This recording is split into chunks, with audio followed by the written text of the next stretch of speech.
Let's get to it. Lesson 1, get an additional 30 minutes of sleep a night. Take it as a challenge.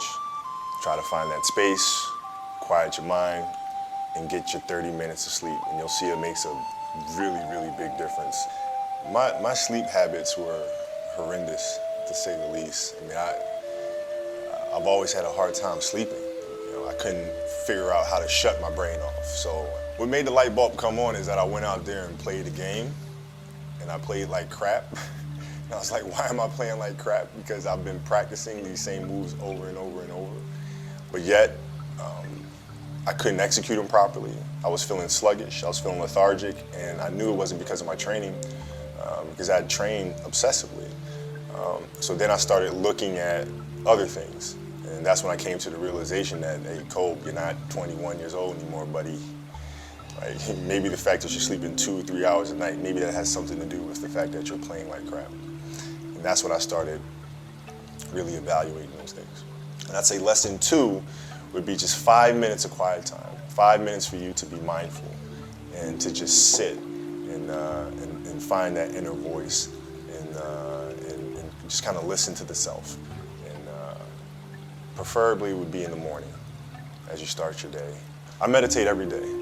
And I do it in the mornings, and I do it for about 10 to 15 minutes. And I think it's important because it sets me up for the rest of the day. It helps me. It's like having an anchor. If I don't do it, I feel like I'm constantly chasing the day, as opposed to being able to be controlled and dictate the day. Not that you're calling the shots on what comes forward, but the fact that I am set and ready for whatever may come my way. I have a calmness about whatever comes my way and a poise. And that comes from starting the morning off with meditation. For me, it's really just listening to my inner self. I mean, that's basically it. Like you sit in silence, and you just allow these thoughts to come forward, and you get a chance to observe the self and things that may be lying beneath the surface that if you don't have that time to sit quietly on your own, you'll never pay attention to. Because if you think about it, like, the reality is we're paying attention to so many things that are going on around us. We're constantly taking selfies, we're constantly taking pictures to post on Instagram and all these other things. We're constantly observing everything that's around us, but we don't take the time to really observe what's going on inside of ourselves. And that's what meditation is for me.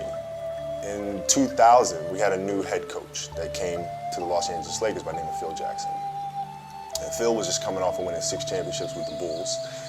And he was really big on mindfulness and really big on meditation. And it wasn't an option for us. So we'd sit in our film room, and he'd turn the lights out, and we would meditate as a group, and he'd teach us mindfulness. And it really connected with me because he was teaching mindfulness through something that I was extremely passionate about, which was the game of basketball. So it was told through the lens of, this is going to help you here. And so I had this curiosity about it, and that was my introduction to meditation. And then seeing the poise that we played with, the fact that we can be in a hostile environment with fans yelling and screaming and pressure situations, and it having no effect on us, because we were never too high, never too low. We were just in the moment, and felt very secure in who we were. And that was my introduction to meditation.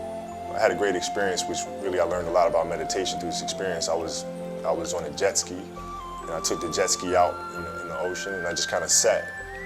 And I just let the current just take me wherever it was going to take me.